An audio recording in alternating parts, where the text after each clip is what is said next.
بيت الخلافة قام يا خلاني، صرح مهيب ثابت الأركان، حصن حصين لا يضام نزيله، فاسعوا بعزم صادق الوجدان. بسم الله الرحمن الرحيم. أعزائي المشاهدين، السلام عليكم ورحمة الله وبركاته. أهلا بكم في أنشطة أمير المؤمنين لهذا الأسبوع، حضرة ميرزا مسرور أحمد الخليفة الخامس للمسيح الموعود أيده الله تعالى بنصر عزيز. ويشرفنا أن نقدم لكم أبرز ما جاء في لقاءين عقدهما حضرته أيد الله تعالى بنصر عزيز الأسبوع الماضي، أحدهما مع أعضاء من مجلس أنصار الله من الولايات المتحدة الأمريكية، والآخر مع أعضاء الهيئة الإدارية للجماعة الإسلامية الأحمدية في فودريل بكندا. ونبدأ بلقاء يوم السبت، حيث تفضل حضرة أمير المؤمنين نصره الله بلقاء أعضاء من مجلس أنصار الله من الولايات المتحدة الأمريكية. السلام عليكم. في 20 من يونيو حزيران الجاري حظي أعضاء من مجلس أنصار الله من الولايات المتحدة بمن فيهم أبناء الجماعة في فيرجينيا بشرف لقاء أمير المؤمنين أيده الله تعالى بنصره العزيز، وقد أتيحت لجميع الأنصار فرصة التعريف بأنفسهم، كما تمكنوا من طرح أسئلة لالتماس توجيهات أمير المؤمنين حول مجموعة من المواضيع المعاصرة والدينية. بعض اوقات نیک دیندار اور دین کی خدمت کرنے والے والدین کی اولاد دین سے دور ہو جاتی ہے۔ پیارے آقا، ایسے والدین یہ کیسے جان سکتے ہیں کہ اولاد کی دین سے دوری اولاد کے اپنے اعمال اور ترجیحات کا نتیجہ ہے یا والدین کی تربیت میں کسی کوتاہی کا؟ نیز اپنی اولاد کو دوبارہ دین اور جماعت سے وابستہ کرنے کے لیے دعاؤں کے ساتھ کون سی عملی تدابیر اختیار کرنی چاہیے؟ سوال یہ ہے کہ آپ کی تربیت کی تھی والدین نے؟ اب 100% ٹھیک رہے تھے؟ بس پھر یہ تو اونچ نیچے ہوتی رہتی ہے۔ انسان کا کام یہ ہے تربیت کرتے رہنا، ان کو بتاتے رہنا دین کیا ہے اور ہمارا مقصد کیا ہے، ہم کون ہیں، ہم احمدی مسلمان ہیں۔ بچوں کو یہ بچپن سے ہی ریئلائز کروانا چاہیے نا۔ اگر یہی نہ پتہ ہو کہ اسلام کیا چیز ہے، احمدیت کیا چیز ہے، کیوں ہم احمدی ہیں، تو آج کل کے تو بچوں میں ایک عمر کے بعد یہ سوال اٹھتے ہیں نا، کیوں، کس لیے، تو اس کے جواب آپ کے پاس ہونے چاہیے۔ اگر بچپن سے تربیت ہوگی، پتہ ہوگا ہم مسلمان ہیں، کیوں مسلمان ہیں، احمدی ہیں، کیوں احمدی ہیں، احمدی مسلمان اور دوسرے مسلمانوں میں کیا فرق ہے، اور ہمارا کیا نمونہ ہونا چاہیے، ہمارے کیا مقاصد ہیں، ہمارے مقصدوں کا ہی پتہ ہونا چاہیے نا۔ اگر آپ کو اپنے گولز کا ہی نہیں پتہ، ٹارگٹ کا نہیں پتہ، تو بچے تو یہی سمجھیں گے نا ہم نے بس اسی طرح پڑھ لکھ کے ہو گیا، 5 نمازیں ابا نے کہا تو پڑھ لیں، نہ کہا تو نہ پڑھیں، مسجد میں کبھی 2 نمازوں پہ چلے گئے تو چلے گئے، جمعہ اگر چھٹی ہوئی تو چلے گئے، عید پڑھ لی اسی پہ خوش ہو گئے، اجتماع میں شامل ہو گئے، تو یہ تو ہمارے مقصد نہیں ہے۔ تو بنیادی چیزیں تو بچپن سے سکھانی پڑتی ہیں، ماں کو اور باپ دونوں کو۔ تو یہ جب سکھائیں گے تو پھر آہستہ آہستہ تربیت ہوگی، ایک دن کا کام تو نہیں ہے تربیت۔ اور اس کے باوجود کمیاں رہ جاتی ہیں، ہر ایک میں رہ جاتی ہیں۔ آپ کے بھلے ایک آدمی تھے، اچھے دیندار تھے، جانتے تھے دین کو، انہوں نے اپنے بچوں کی تربیت بھی کی ہوگی، لیکن پھر بھی کمیاں رہ جاتی ہیں۔ اور اپنا خود انسان جائزہ لے سکتا ہے، کیا میرے اندر کمزوریاں ہیں، کیا کمیاں ہیں، کوئی دوسرا نہیں بتا سکتا۔ جب اس کو دیکھیں گے کہ میرے اندر کیا تھا اور میں نے کس طرح اپنی اصلاح کی، تو وہی پھر اپلائی کریں گے اصول بچوں کے اوپر، اور پھر تربیت کے بہتر پہلو نکل آئیں گے۔ باقی اس معاشرے میں رہ کے جہاں ہر چیز کھلی ہے، بڑا مشکل کام ہے تربیت کرنا، اس لیے بعض ملکوں میں سوشل میڈیا پہ بین لگا دیا ہے، آسٹریلیا میں لگا لیا، یہاں بھی اب لگا رہے ہیں، اور ملکوں میں بھی بہت ہو رہے ہیں۔ تو یہ سوشل میڈیا نے بڑا کام خراب کیا ہوا ہے، تو ایکسپوجر زیادہ ہو چکا ہے دنیا کے ساتھ، اور اس جتنا زیادہ باہر کا ایکسپوجر ہے اتنا زیادہ ہمارے اندر جو فیملی ٹائز ہیں وہ ختم ہو گئی ہیں۔ ہم توجہ نہیں دیتے کاموں میں، اپنے جاب میں، یا بہانہ بنا کے دین کی خدمت کا دین کے کام میں رکھتے ہیں۔ ویکینڈ پہ کوئی بچوں کو وقت نہیں دیتے، بیوی کو وقت نہیں دیتے، بچے بھی دیکھتے ہیں کہ کیا کر رہے ہیں باپ میرا، کیا کر رہی ہے ماں میری، اور ماں خوش ہے باپ سے کہ نہیں خوش. تو یہ ساری چیزیں اثر ڈالتی ہیں. اس لیے اپنے فیملی کو ایک اکٹھا رکھنے کے لیے ضروری ہے کہ بچپن سے اثر ڈالیں اور اس پہ عمل کر کے دکھائیں. پھر عملی زندگی اصل چیز ہے. پوچھنا تھا، جب ہم طفل اور نوجوان خادم ہوتے ہیں تو خلیفہ وقت کو خط لکھنا آسان ہوتا ہے. عمر کے بڑھنے کے ساتھ اور خاص طور پر انصار بننے کے بعد خلافت اور خلیفہ وقت کے مقام و مرتبہ سے زیادہ آگاہی ہونے کی وجہ سے خط لکھنے میں جھجک اور شرم محسوس ہوتی ہے. پیارے حضور، اس شرمندگی سے کیسے نجات پائی جائے؟ یہ تو بہانہ ہے. جنہوں نے لکھنا ہوتا ہے وہ لکھ دیتے ہیں. اصل میں یہ خیال رکھیں کہ شیطان بھی جب حملے کرتا ہے نا تو وہ نیکی کے راستوں سے آتا ہے. آدم کو بھی شیطان نے برگلایا تھا تو یہی کہا تھا نا، اگر یہ پھل کھا لو گے تم تو مستقل تم جنت میں رہ جاؤ گے. یہ اس لیے اللہ تعالیٰ نے تمہیں اسے روکا ہے، اس کو کھا لو. جب کھایا تو اس کی برائیاں سامنے نظر آنے لگ گئیں. اللہ تعالیٰ نے کہا میں تمہیں روکا تھا. تو یہ ایک مثال دی ہے قرآن شریف میں اللہ تعالیٰ نے، یہ بتانے کے لیے کہ انسان کو یہ جو نیکی سے یا جس کو وہ نیکی سمجھتا ہے اس سے روکنے والا چاہے اچھے طریقے سے بھی روک رہا ہو وہ غلط کام ہے. تو اس لیے اگر آپ کا تعلق ہے خلافت سے تو پھر تعلق قائم رہنا چاہیے. جھجک کا کوئی سوال ہی نہیں ہے. اپنے دل سے فتویٰ لیا کریں. حضرت صلی اللہ علیہ وسلم نے فرمایا ہے کہ بعض باتوں کے فتوے دل سے لیا کرو، اپنے لوگوں سے نہ فتوے لیا کرو. تو میرے سے نہ پوچھیں، اپنے دل سے پوچھیں.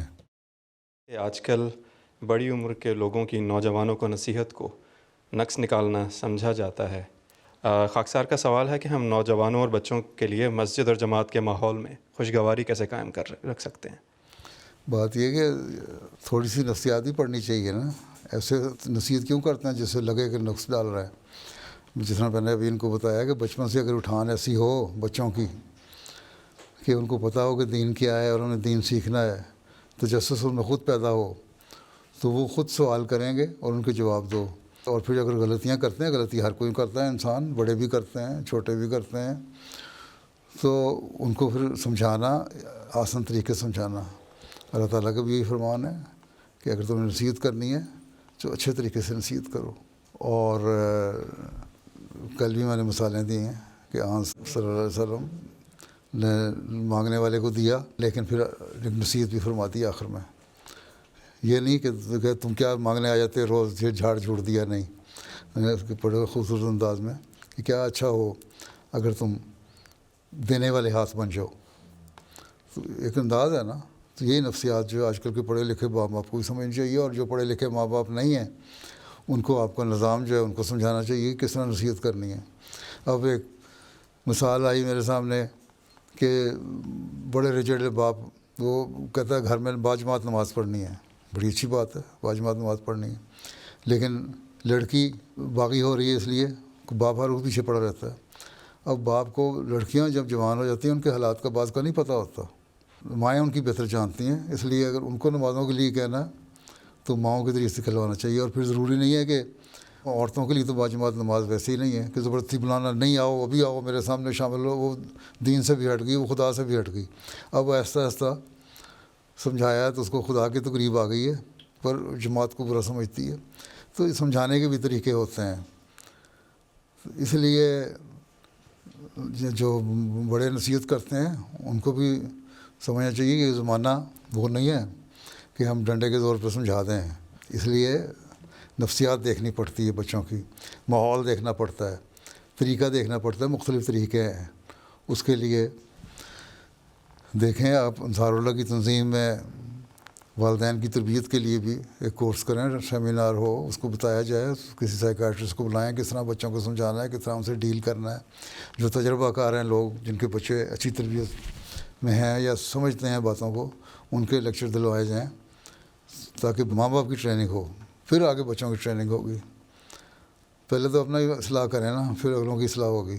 اور پھر اپنا نمونہ جو ہے سب سے بڑی بات ہے. بہت سارے لوگ بچے مجھے کہتے ہیں کہ ہم نے اپنے ماں باپ کو دیکھا گھر میں نمازیں پڑھتے، اس لیے ہمیں نمازیں پڑھنے کی عادت پڑ گئی. ہم نے دیکھا ہم لوگ قرآن کریم پڑھتے، اس لیے ہمارا بھی دل چاہ کہ ہم قرآن کریم پڑھیں. لیکن اگر زبردستی کریں تو وہی باغی ہو جاتے ہیں. ٹھیک, زبردستی والا زمانہ نہیں. ٹھیک ہے. جزاکم اللہ. ہم اپنے بچوں کے دلوں میں خلافت کی محبت کو محض ایک معمول کے بجائے گہرائی سے کیسے راسخ کر سکتے ہیں؟ بچپن کی تربیت جو ہے وہی اگر بچپن سے ڈالی جائے تو تعلق ہو جاتا ہے. ٹھیک ہے. بعض لوگ جن کے ماں باپ تربیت کر رہے ہوتے ہیں بچپن سے, وہ بچے آ کے مجھے ملتے ہیں, ان کے انداز اور ہوتے ہیں اور وہ بڑے ہوتے تک قائم رہتے ہیں, تعلق بھی رکھتے ہیں. انہوں نے کہا خط لکھتے ہیں تو وہ خط بھی لکھتے ہیں. لیکن اگر آپ زبردستی کر رہے ہوں اور ایسی نصیحت کر رہے ہوں جس کے دنیاوی خواہشات کا مقصد ہو جن کا, تو وہ پھر دنیا کی خواہشات آ جاتی ہیں, ایک وقت میں آ کے وہ دین سے ہٹ جاتے ہیں. اگر دین کی تربیت صحیح ہے, خدا کی اور اس کے رسول کی محبت دل میں ڈال دی ہے, تو نظام کی اور خلافت کی محبت بھی رہے گی. تو پہلا آپ کو یہی کام ہے کہ خدا کی محبت دل میں ڈالیں. ٹھیک ہے. اگر اللہ تعالیٰ سے محبت ہے, اس کے رسول سے محبت ہے, ان کی تعلیم پر عمل کرنے کی ضرورت ہے, تو اسی تعلیم میں قرآن کریم میں خلافت کا بھی حکم ہے, اطاعت کا. ٹھیک ہے. ایم ٹی اے پہ ہر پروگرام کے شروع ہونے سے پہلے آیت پڑھتے ہیں نا, آیت استخلاف, وہ جب پڑھتے ہیں تو اس کا مطلب یہ قرآن کریم کا بھی حکم ہے نا. تو خلافت کی محبت کوئی علیحدہ محبت نہیں ہے. اللہ اور رسول کی محبت پیدا کریں گے تو آپ کی پیدا ہو جائے گی, دین سے محبت پیدا ہو جائے گی. جب دین دل میں آج راسخ ہو جائے گا تو نظام بھی راسخ ہو جائے گا. ٹھیک. اس لیے یہ کوشش کیا کریں, ایک بات کو نہ لیا کریں, شروع کریں اللہ. اس لیے میں نے خطبات میں شروع کیا تھا اللہ تعالیٰ سے تعلق, عبادت الہی ہیں, اور اس کے بعد پھر آگے چل رہے ہیں باتیں. تو یہ چیزیں دیکھیں. ٹھیک ہے. جزاک اللہ. حظي جميع الحاضرين بشرف التقاط صورة مع أمير المؤمنين، كما تشرفوا بالحصول على أقلام هدية من حضرته. وفي اليوم التالي تشرف أعضاء الهيئة الإدارية للجماعة الإسلامية الأحمدية في فودريل بكندا بشرف لقاء أمير المؤمنين. وخلال اللقاء أتيحت لجميع الحاضرين فرصة التعريف بأنفسهم وطلب توجيهات أمير المؤمنين بشأن عدد من المواضيع المعاصرة والدينية. 121 افراد کی جماعت ہے. مربی صاحب آپ کے پاس ہیں, دوڑ بھی لگاتے ہیں مربی صاحب؟ جی انشاءاللہ ضرور دوڑ لگایا کرو تاکہ ساری جماعت کو بھی جڑاؤ ساتھ. انشاءاللہ ضرور. آئیڈیل جماعت ہونی چاہیے. وہ 121 آدمی تو ایک نمونہ بننا چاہیے کینیڈا کے لیے. ٹھیک ہے. نمازوں میں, قرآن میں, تربیت میں, تبلیغ میں, اور آپس میں ایک دوسرے کے حق ادا کرنے میں, اسلامی تعلیمات پہ عمل کرنے میں ایک ماڈل جماعت بنا دینا اپنے آپ کو. 121 آدمی ہیں تو بہت کچھ کر سکتے ہیں. 121 تو یہاں محلے میں بیٹھے ہوتے ہیں. صوبہ کیوبیک میں بعض سرکاری ملازمین خصوصاً اساتذہ کے لیے حجاب اور دیگر مذہبی علامات پر پابندی عائد کی جا چکی ہے, اور اب بعض حلقوں کی جانب سے طلباء کے لیے بھی ایسی پابندیوں کی تجاویز پیش کی جا رہی ہیں. ان حالات میں اپنے بچوں کے دینی مستقبل اور مذہبی آزادیوں کے تحفظ کے پیش نظر کیا ہمیں کیوبیک میں رہنا چاہیے؟ جہاں آزادی ہے وہاں اگر جا سکتے ہیں جائیں, لیکن اس سے پہلے اپنا جاب سیکیور کریں. دوسرے ہے کہ بچوں کو بتائیں کہ اسکول میں مجبوری ہے, تم نے جب تو اسکول میں ہو تو حجاب اگر نہیں پہنا تو کوئی حرج نہیں ہے, لیکن اسکول سے باہر نکلتے ہی فوری طور پہ حجاب لے لو. تو صرف بعض قانون یہی ہیں کہ جو پبلک پلیسز ہیں یا اپنے گورنمنٹ آفیسز ہیں یا وہاں نہیں جا سکتے نا. فرانس میں بعض جگہوں پہ ہے. بس ان کو شروع سے تربیت کریں اور ان کو کسی کمپلیکس میں نہ پڑھنے دیں. اگر مجبوری ہو تو ٹھیک ہے, اسکول کے اندر رہ سکتے ہیں. جو پروفیشنل ہیں ان کو ہسپتالوں میں نرس ہیں, ڈاکٹر ہیں, یا سرکاری دفتر میں کوئی کام کر رہے تو ہے مجبوری کے تحت ٹھیک ہے. اور جو مجبوری ختم ہو جائے تو حجاب اوڑھ لیں. یہ منافقت نہیں ہے, یہ ضرورت ہے. ٹھیک ہے. میں باقاعدگی سے استغفار کرتا ہوں اور دوسروں کو معاف کرنے کی کوشش بھی کرتا ہوں, لیکن جن لوگوں نے میرے ساتھ ناانصافی کی ہو ان کے بارے میں دل کی تکلیف مکمل طور پر ختم نہیں ہو پاتی. حضور میں اپنے دل کو ان احساسات سے کیسے پاک کر سکتا ہوں تاکہ حقیقی معافی اور دینی سکون حاصل کر سکوں؟ اگر استغفار صحیح کر رہے ہوں اور معاف صحیح طرح کیا ہو, اس میں تو پھر آپ کو ختم کرنا چاہیے نا. اللہ تعالیٰ کہتا ہے تو غلطی دیکھو معاف کرو. اور پھر آخر میں آیت جو قرآن شریف میں آئی ہے وہ یہی ہے نا, محسنون، وہ احسان کرنے والے ہوتے ہیں. تو احسان تو تبھی ہوتا ہے جب دل سے معافی ہو. تو یہ کیفیت پیدا ہونی چاہیے.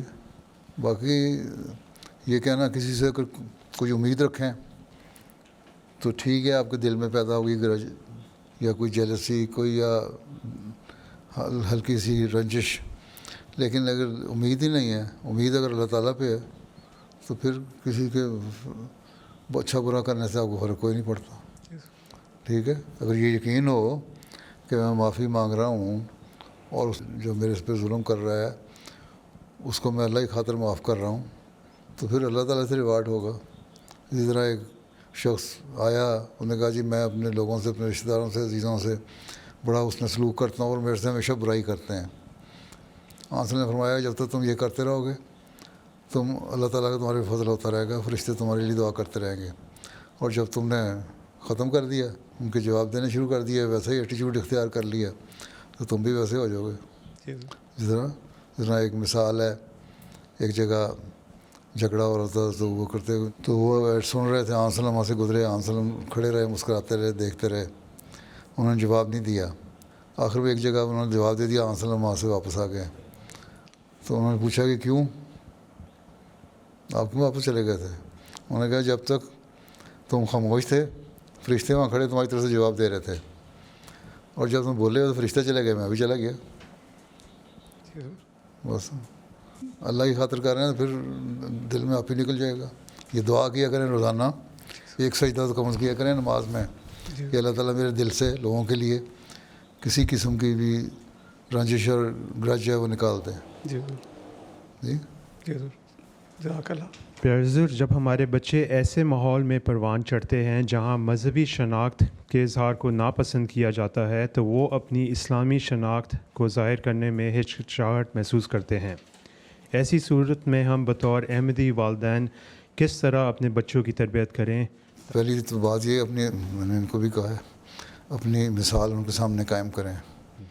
جب ان کو پتہ ہوگا کہ آپ نے اپنی شناخت نہیں چھپائی، آپ اپنا اظہار بھی کر رہے ہیں، باہر بھی آپ کو اظہار ہے مسلمان کی حیثیت سے، گھر میں بھی اظہار ہے مسلمان کی حیثیت سے، گھر میں ڈسکشن کر رہے ہیں اسلام کے بارے میں، قرآن کے بارے میں، اللہ تعالیٰ کے بارے میں، حضرت صلی اللہ علیہ وسلم کے بارے میں، حضرت مسیح علیہ الصلوۃ والسلام کے بارے میں، خلافت کے بارے میں، اسلامی ماحول کے بارے میں، اور اس کا اثر نیک اثر بچوں پہ پڑ رہا ہے آپ کے رویے سے بھی.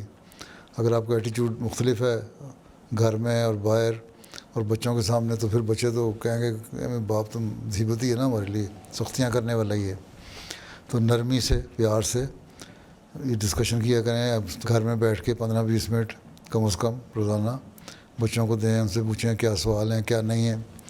ہفتے میں ہمیں بہت ساری فیملیاں مجھے لکھتی ہیں کہ ہم یا خطبے کا خلاصہ ایک دفعہ بیٹھ کے ڈسکس کرتے ہیں، یا دس ویک کو بھی دیکھ لیتے ہیں، اس میں بہت ساری باتیں ہمیں پتہ لگ جاتی ہیں. یا کوئی اور پروگرام MT پہ آ رہا ہے اس کو دیکھتے ہیں، 15-20 منٹ آدھا گھنٹہ دیکھتے ہیں، اس کے بعد ڈسکس کرتے ہیں، اس سے اثر پڑتا ہے. تو ایک کانفیڈنس پیدا کریں، بتائیں کہ تم کون ہو، تم مسلمان ہو، مسلمان کیا ہے، پھر احمدی مسلمان ہو، احمدی مسلمان کا فرق دوسرے مسلمانوں سے کیا ہے، تم نے کس طرح اپنی مثالیں قائم کرنی ہیں. تو یہ ساری چیزیں جب ان کو بتائیں گے اور اپنا اعتماد بھی آپ ان کے سامنے اظہار کریں گے تو ظاہر ہے جو کمپلیکس ہے وہ ختم ہو جائے گا. ٹھیک ہے. حضور، میرا سوال یہ ہے کہ ہم پوری کوشش کرتے ہیں کہ روزانہ وہ تسبیحات پڑھیں جن کی حضور انور نے ہمیں تلقین فرمائی ہے، تاہم بعض اوقات بیماری یا شدید ذہنی دباؤ کی وجہ سے عبادت اور ذکر الہی کی طرف توجہ برقرار رکھنا مشکل ہو جاتا ہے. ایسی کیفیت میں حضور انور ہمیں کیا رہنمائی فرماتے ہیں؟ چلے اب توجہ نہ کریں، بغیر توجہ کی پڑھ لیا کریں، توجہ آپ ہی قائم ہو جائے گی. کتنی دیر لگتی ہے؟ زیادہ سے زیادہ 20-25 منٹ لگتے ہیں. بیماری میں لیٹے ہوئے ہیں نا، اسی میں دروشی پڑھ لیں، اسی میں شفا ہے. حضرت مسیح علیہ السلام جب بیمار ہوئے تھے، انتہائی ایسی حالت ہو گئی، تو جب گھر والوں کو بھی خیال ہوا کہ بس اب گئے کہ گئے، اس وقت تو اللہ تعالیٰ نے الہام بتائی یہ دعا، سبحان اللہ و بحمدہ سبحان اللہ العظیم اللہم صلی علی محمد و آل محمد. وہ آپ نے پی اور پھر آزاد یہ بھی ہوا کہ دریا کا پانی منگواؤ ریت سمیت اور وہ لے کے اپنے جسم پہ مرو تو تو انسان یہ دعا پڑھتے جاتے تھے، ساتھ یہ ملتے جاتے تھے. تو آپ کہتے ہیں لگتا تھا میرے جسم سے جس طرح آگ باہر نکل رہی ہے، ٹھیک حالت ہوگی. تو دعا میں تو خود شفا ہے. تو آپ بیماری کی حالت میں ذہنی دباؤ ہے تو اس کے لیے تو بڑی اچھی بات ہے، دعا کریں. ضروری تو نہیں صرف جماعت کے لیے، آپ کے ذات کے لیے بھی اچھی ہے یہ چیز. ٹھیک ہے، تو 20-25 منٹ لگتے ہیں. باقی اگر ذہنی دباؤ نہ بھی ہو تب بھی آپ اتنے غور سے نہیں پڑھتے. 15-20-25 دفعہ تو پڑھ لیں گے، لیکن اگلے 70-75 دفعہ جو ہے نا وہ پھر منہ سے نکل رہے ہوں گے. یہی ہوتی ہے حالت. جی تو ٹھیک ہے، جتنی دفعہ پڑھی جاتی ہے وہ تو پڑھے نا، آہستہ آہستہ عادت پڑ جائے گی. ٹھیک ہے جی جزاکم اللہ. خاکسار جب بھی سوشل میڈیا پر پیارے حضرت مسیح موعود علیہ السلام کے خلاف گستاخانہ اور دل آزار مواد دیکھتا ہے تو میرا دل بہت زیادہ بے چین اور تکلیف محسوس کرتا ہے. ایسی صورتحال میں اپنے دل کو تسلی دینے اور اس پریشانی کا احسن طریق سے مقابلہ کرنے کے لیے پیارے حضور کیا رہنمائی فرمائیں گے؟ ایک تو علم بڑھائیں اپنا، جو دیکھتے ہیں ان کو جواب آپ کو پتہ ہونے چاہیے. صرف دل میں کڑنے سے تو کوئی فائدہ نہیں. اگر آپ کو جواب آتے ہیں تو آپ اسی جگہ سوشل میڈیا پہ ڈالیں گے کہ یہ ایک سوال اٹھا تھا، یہ اس کا جواب ہے، بجائے اس کے کہ اپنی سائٹ بنا کے اور اس کے سوشل میڈیا پہ ڈالتے جائیں، انہی کے اوپر جواب دیتے جائیں. تو جو ان کو پڑھنے والے ہیں، ان کے فالوورز ہیں، وہ آپ کا جواب پڑھ لیں گے. ٹھیک ہے، اور نرمی سے تحمل سے بات کریں، سختی نہیں کرنی. اور کئی غلط قسم کے الفاظ ہیں، دوسرے دعا کریں، درود بھیجیں. جب آپ درود بھیجتے ہیں تو دعا ہو جاتی ہے اور آپ کو بھی ثواب ہو جاتا ہے. آج کل بچوں کو اسکول میں بلنگ کا سامنا کرنا پڑتا ہے. بحیثیت والدین ہم ان کی کس طرح رہنمائی کر سکتے ہیں؟ ہر جگہ تو نہیں ہوتا، نہ صرف پاکستانی بچوں پہ ہوتا ہے، ایشین پہ بھی ہوتا ہے، افریقن پہ بھی ہوتا ہے. ان کے لوکل مقامی جو لوگ ہیں، کینیڈین ہیں یا برٹش ہیں یا فرینچ ہیں، ان کے اپنے بچوں پہ بھی ہوتا ہے، عربوں پہ بھی ہوتا ہے. تو یہ تو بعض بچے ہوتے ہیں وہ بلی کرتے ہیں، اس کی وجہ سے بچے ڈپریشن میں چلے جاتے ہیں. تو جب گھر آئیں تو یہ ان سے دوستانہ ماحول پیدا کریں، ان سے پوچھیں آج کیسا دن گزرا اسکول میں. اگر کوئی بات ہوئی تو اس کے بارے میں اس کو بتائیں کہ اس کا رویہ تمہارا کیا ہونا چاہیے تھا، کیا جواب دینا چاہیے تھا، یا اگنور کرنا ہے تو کرو. اور اگر زیادہ خطرناک بات ہے تو وہاں کے ہیڈ ٹیچر جو ہے، ماسٹر جو ہے، اس کو جا کے بتانا ہے کہ یہ اس طرح ہو رہا ہے اور یہ بڑا غلط ہے اور اس کو تم لوگ ٹھیک کرو. تو جب ان کو بھی پتہ لگ جائے گا کہ ہاں والدین بھی انٹرسٹڈ ہیں، بچوں کی خبر بھی لیتے ہیں، بچوں کو بھی پتہ لگ جائے گا کہ ہمارے ماں باپ ہمارے میں دلچسپی رکھتے ہیں، ہمارے حالات پوچھتے ہیں، ہمارے سے باتیں کرتے ہیں، ہمیں تسلی دیتے ہیں، تو ان میں کانفیڈنس بھی پیدا ہوگا. تو وہ جو بلی ہو رہے ہوتے ہیں وہ زیادہ پریشان نہیں ہوتے. ان کو بتائیں کہ تمہیں کانفیڈنس ہونا چاہیے، پرواہ نہ کرو لوگوں کی. ان کو یہ بتا دیں کہ تم نے دنیا میں لیڈ کرنا ہے، دنیا کو لیڈر بننا ہے، اور اس لیے تمہارے ساتھ ایسی دشمنی میں یہ باتیں ہوں گی، اس کا مقابلہ تم کرو اور حوصلہ پیدا کرو. لیکن یہی ہے، شیئر کریں ان کے ساتھ روزانہ کی بات چیت. جی لیکن اگر ہفتہ پوچھ ہی نہیں رہے بچوں کو، بچے ڈپریشن میں جا رہے ہیں، انہوں نے کہا نہیں اسکول جاؤ. اب ایک جرمنی میں اسی طرح لڑکی تھی، اس کو تنگ کرتے تھے، وہ ماں باپ کو کہتی میں اسکول نہیں جانا، وہ ضرورت سی ماں باپ بھیج دیتے تھے. اسکول کے قریب ایک بلڈنگ تھی خالی، وہاں جا کے بیٹھ جاتی تھی چھپ کے، اور اسکول میں چھٹی ہوتی تھی تو گھر آ جاتی تھی. کافی دن جب وہ اسکول نہیں آئی تو اسکول والوں نے پھر ماں باپ کو رپورٹ کی کہ اسکول نہیں آ رہی. تب ماں باپ نے مجھے پوچھا نے کہ میں تمہیں کہہ رہی تھی میں نے جانا، وہاں مجھے بلی کرتے ہیں، تنگ کرتے ہیں، یہ کرتے ہیں، اور تمہیں لوگ میری بات ہی نہیں سنتے تھے. اگر کر لیتے تو کم از کم ٹیچر کو بھی کہتے ہیں تم میری باتیں سنتے ہیں، کوئی اپنا دل کی بڑھاس میں نکالتی. تو پھر میں نے حل یہی سوچا کہ میں اسکول ہی نہیں جاتی، وہاں جا کے بیٹھ جاتی ہوں ایک کنارے پہ اسکول کے باہر ایک بلڈنگ میں، اور جب چھٹی ہوتی تو آ جاتی ہوں. تو یہ پھر یہ اثر ہوتا ہے، نفسیاتی اثر سے بچانا ہے ان کو. تو ماں باپ کو محنت کرنی پڑے گی اس معاشرے میں. پیارے حضور، آج کل اسکولوں میں بہت سی غیر اسلامی باتیں پڑھائی جا رہی ہیں. ایسی صورتحال میں کیا ہمارے لیے یہ جائز ہے کہ ہم اپنے بچوں کو کسی پرائیویٹ غیر احمدی مسلم اسکول میں داخل کروائیں جہاں انہیں تعلیم اور تربیت کے لیے زیادہ اسلامی ماحول میسر ہو؟ ٹھیک ہے، جہاں تو میسر ہے ایسی ماحول، کہ جہاں یہ تعلیم نہیں دی جاتی اس میں پڑھا لیں، لیکن وہاں یہ احتیاط کرنی پڑے گی، ان کو بتانا پڑے گا کہ ان کے سارے نظریات پہ نہ عمل کرنے لگ جاؤ، وہ ختم نبوت لیکچر نہ دینے لگ جائیں، ٹھیک ہے، وہ جماعت کے خلاف نہ بولنے والے ہوں۔ دوسرا یہ ہے کہ جہاں مجبوری ہے اور اسکول میں بچے جاتے ہیں وہاں پھر روزانہ جس طرح میں نے کہا ہے گھروں میں آ کے بیٹھیں بتائیں، لڑکیوں سے مائیں شیئر کریں باتیں، ان کو بتائیں کہ کیا اصل چیز ہے، لڑکوں سے باپ شیئر کریں، ان کو بتائیں ان کی باتیں کہ اصل چیز کیا ہے، کیوں ہم اس چیز سے بچتے ہیں، جب تمہیں ایک وقت آئے گا تمہیں خود ہی ان باتوں کو پتہ لگ جائے گا۔ اگر ان کے سوال پیدا ہو ان کے جواب دیں، لڑکیوں کو مائیں دیں، لڑکوں کو باپ دیں، تو ان کی تسلی بھی ہو جاتی ہے۔ تو شرماہٹ اپنی دور کرنی پڑے گی۔ ہر جگہ تو اسلامی اسکول نہیں آپ کو ملیں گے، مجبوری ہے بعض جگہ، تو اس لیے خود محنت کرنی پڑے گی اور بغیر جھجکے جواب دیں۔ تو ان کی باتیں آپ بتائیں کہ میں کیا برائیاں ہیں کیا اچھائی ہیں، ٹھیک ہے۔ حضور، مغربی ممالک میں اکثر تنخواہ دار افراد کی آمدنی اور اخراجات تقریباً برابر ہوتے ہیں۔ ان کی آمدن کا بڑا حصہ گھر کے کرایہ یا مارگیج، ٹیکسز اور دیگر ضروری اخراجات میں صرف ہو جاتا ہے، جبکہ باقی رقم روزمرہ ضروریات پوری کرنے میں خرچ ہو جاتی ہے۔ ایسی صورتحال میں بعض افراد مالی قربانی کے لیے گنجائش محسوس نہیں کرتے۔ حضور، ہم ایسے افراد کو مالی قربانی کی اہمیت اور برکات کے بارے میں کس طرح مؤثر انداز میں سمجھائیں اور ان میں قربانی ٹھیک ہے، بیچارے نہیں کرتے، قرضہ لے کے تو نہیں دیں گے وہ آپ کو، مغربی معاشرے میں نہیں ہوتا۔ اگر آپ کو لوگ ٹیکس چوری نہ کر رہے ہوں اور ایمانداری سے کام کریں تو مشرقی معاشرے میں بھی ٹیکس دیں گے، تو وہاں بھی تنگی ہوگی۔ پاکستان سے زیادہ برے حالات تو نہیں نا کینیڈا کے، جتنے مرضی ہو عیاشیاں کر لیں، آپ کے یہ ہو نہ وہ نہیں ہوتا، لیکن فریج کو کھولو تو وہاں جوس بھی بھرا ہوا ہے، چاکلیٹ بھی ہوتے ہیں، مٹھائیاں بھی ہوتی ہیں، کیک بھی پڑے ہوتے ہیں اور ڈرنکس بھی مختلف پڑے ہوتے ہیں، آپ کھولتے ہیں اور پی لیتے ہیں۔ تو پاکستان میں کہاں ملتا ہے، یہ نہیں نہ ملتا، اس لیے بھائی کینیڈا آ گئے تھے نا بہت سارے لوگ۔ لیکن جو کمانے والے ہیں اچھا، وہ وہاں بھی ٹیکس چوری کرتے ہیں، اگر وہ ٹیکس دیں تو ان کی بھی آمدنیاں کم ہو جائیں گی۔ قربانی تو ایک کرنی پڑتی، قربانی کا مطلب کیا؟ قربانی کا مطلب یہی ہے بوجھ ڈال کے اپنے اوپر تنگی پیدا کر کے دین کی رستے میں خرچ کرنا۔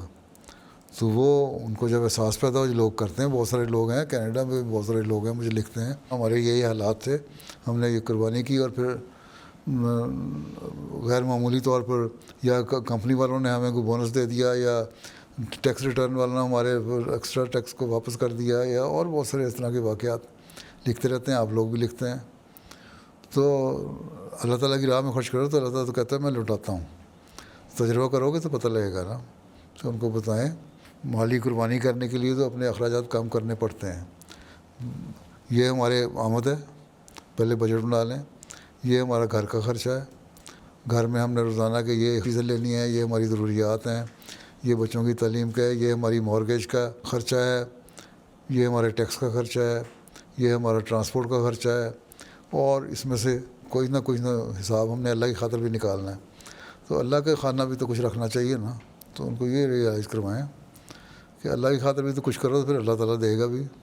اللہ تعالیٰ تو یہ کہتا ہے نا، اللہ تعالیٰ کا دعویٰ ہے، جھوٹا دعویٰ تو نہیں ہو سکتا کہ تم میری خاطر خرچ کرو گے تو میں تمہیں دوں گا، ٹھیک ہے۔ تو یہ تو بے شمار واقعات خطبات میں بیان کرتا ہوں، اقتباسات بھی ہیں، حدیثیں بھی ہیں، مسائل کے اقتباسات بھی ہیں، قرآن کریم بھی کہتا ہے۔ تو یہ دیکھنا پڑے گا کہ اپنے دنیاوی ضروریات ہی پوری کرنی ہے، نیکی بھی کرنی ہے۔ لن تنالوا البر حتی تنفقوا مما تحبون، تو نیکی تو وہی ہوتی ہے، اسے خرچ نہیں کرو جسے تم محبت کرتے ہو۔ تو صرف مال سے ہی محبت کرنی ہے تو پھر کس طرح ہوگا؟ تو یہ جو سنتے ہیں لوگ خطبات، جو واقعات سنتے ہیں چندہ دینے والوں کے، اور جن کو دین اللہ کا خوف بھی ہے اور دین کا درد بھی ہے، وہ کسی نہ کسی طرح کر ہی لیتے ہیں، اور پھر بعد میں لکھتے ہیں کہ تنگیوں کے باوجود اللہ تعالیٰ نے ہمیں نوازا۔ افریقہ میں بہت سارے ملک ایسے ہیں جہاں مشکلوں سے گزارا ہوتا ہے، چند فرانک دینا بھی ان کو مشکل ہو جاتی ہے فرینکو فون ملکوں میں، یا دوسرے ملک جو ہیں لوکل زبانیں جو بھی بولتے ہیں ان میں جو بھی کرنسی ہے اس میں پھر اللہ تعالیٰ ان کو نوازتا بھی ہے مختلف طریقوں سے۔ سکتے میں واقعات سناتا ہوں نا، وہ واقعات بیان کر دیا کریں، ٹھیک ہے۔ اس لیے میں بتاتا ہوں واقعات تاکہ جو ایسے کمزور ہیں ان کو بتا دیا کریں واقعات، اور جو سنتے ہیں ان میں تبدیلی پیدا ہوتی ہے۔ جی سمجھ آئی؟ جی چلیں پھر. میں اپنے خاندان کی کفالت، روزگار کی ذمہ داریوں اور جماعتی فرائض کو نبھانے کی کوشش کرتا ہوں. برائے کرم رہنمائی فرمائیں کہ میں ان تمام ذمہ داریوں میں توازن قائم کرتے ہوئے اپنی روحانی ترقی اور اللہ تعالیٰ کے ساتھ تعلق کو کس طرح مضبوط بنا سکتا ہوں. سوال یہ ہے کہ جو اللہ کا ہے بائبل بھی کہتی ہے نا، جو خدا کا ہے وہ خدا کو دو، جو کیسر کا ہے وہ کیسر کو دو. تو روحانی ترقی کے لیے کیا ہے؟ 5 نمازیں. تو اللہ تعالیٰ نے یہ نہیں کہا کہ تم کام کر رہے ہو دنیاوی تو تمہیں اجازت ہے 5 نمازیں نہ پڑھو. اسی لیے حضرت مسیح علیہ السلام فکرہ فرمایا کرتے تھے، اور میں کئی دفعہ بتا چکا ہوں کہ ہاتھ باکار دل بایار، کہ ہاتھ کام کر رہے ہیں اور دل جو اللہ کی طرف ہے. اگر یہ احساس پیدا ہو جائے تو انسان ایک تو 5 نمازیں نہیں چھوڑے گا. رات کو خاندانی ذمہ داریاں زیادہ نہیں کر رہے، اٹھ کے 2 نفل پڑھ لیں، ٹھیک ہے، فائدہ ہو جائے گا. 5 نمازیں صحیح طرح پڑھ رہے ہوں، چلتے پھرتے ذکر کر رہے ہوں، دعا پڑھ رہے ہوں تو ہو جائے گا. یہ کہاں لکھا ہوا ہے کہ اگر تم خاندان والوں کے پاس بیٹھے ہو، ان کے لیے کھانا پکا رہے یا پیسے کما رہے ہو تو درود شریف نہیں پڑھ سکتے؟ پڑھ سکتے ہو. تو روحانیت پیدا ہو جاتی ہے. تو یہ سوچ کی بات ہے. تو جیسی آپ کی سوچ ہوگی ویسا ہی نتیجہ نکلے گا. حظي جميع الحاضرين بشرف التقاط صورة مع حضرة أمير المؤمنين، كما تشرفوا بالحصول على أقلام هدية من حضرته. وفي 21 من يونيو حزيران تشرف أيضا أعضاء اللجنة الإدارية لجمعية المهندسين والمعماريين الأحمديين وفريق مشروع مياه من أجل الحياة بالتقاط صور مع حضرة أمير المؤمنين. وعليكم السلام ورحمة الله. كان ذلك بعضا من أنشطة أمير المؤمنين أيده الله تعالى بنصر عزيز الأسبوع الماضي. أما الآن فمع مقتطفات لخطبة الجمعة الماضية التي ألقاها حضرته نصره الله من مسجد مبارك، والتي تحدث فيها عن حياة المسيح الموعود عليه السلام، موضحا كيف أنها زاخرة بأمثلة عديدة تجسد خصلة الكرم لديه منذ نشأته. حضرت منشی ظفر احمد صاحب کپورتھل بھی بیان کرتے ہیں، ایک دفعہ ایک مولوی قادیان آیا اور حضور سے بحث کرنے لگا. پھر حضور نے اسے جواب دینا شروع کیا تو وہ خاموش ہو گیا. وفات حیات عیسیٰ علیہ السلام پر گفتگو تھی اور ابتدائی زمانہ کا یہ واقعہ ہے. آپ نے جب اس کو سمجھایا اور خاموش رہا تو آپ نے اس سے دریافت فرمایا کہ کیا آپ سمجھ گئے ہیں کہ جو میں دلیلیں دی ہیں یہ صحیح ہیں؟ اس نے کہا جی میں سمجھ گیا ہوں، اور لیکن بڑا دریندہ ذہنی کا مظاہرہ کیا. کہتا میں سمجھ گیا ہوں کہ آپ دجال ہیں، نعوذ باللہ. چونکہ دجال کی صفت میں یہ بھی آیا ہے کہ وہ بحث میں دوسروں کو بند کر دیا کرے گا، یعنی لاجواب کر دیا کرے گا. تو آپ نے پھر کچھ نہیں فرمایا اور وہ چلا گیا. امرتسر جا کے اس نے ایک اشتہار چھپایا اور اس میں یہ واقعہ بیان کیا کہ میں نے یہ الفاظ کہے، لیکن باوجود اس کے جب آپ اندر تشریف لے گئے تو میں نے ایک رکا بھیجا کہ میں ضرورت مند ہوں. اب یہ دیکھیں یہاں اپنی بے غیرتی کا خود اظہار کر رہا ہے اور آپ کے حسن سلوک کا بھی اظہار خود ہی کر رہا ہے. کہتا ہے کہ میں نے رکا بھیجا کہ میں ضرورت مند ہوں، کچھ سلوک میرے ساتھ کرنا چاہیے.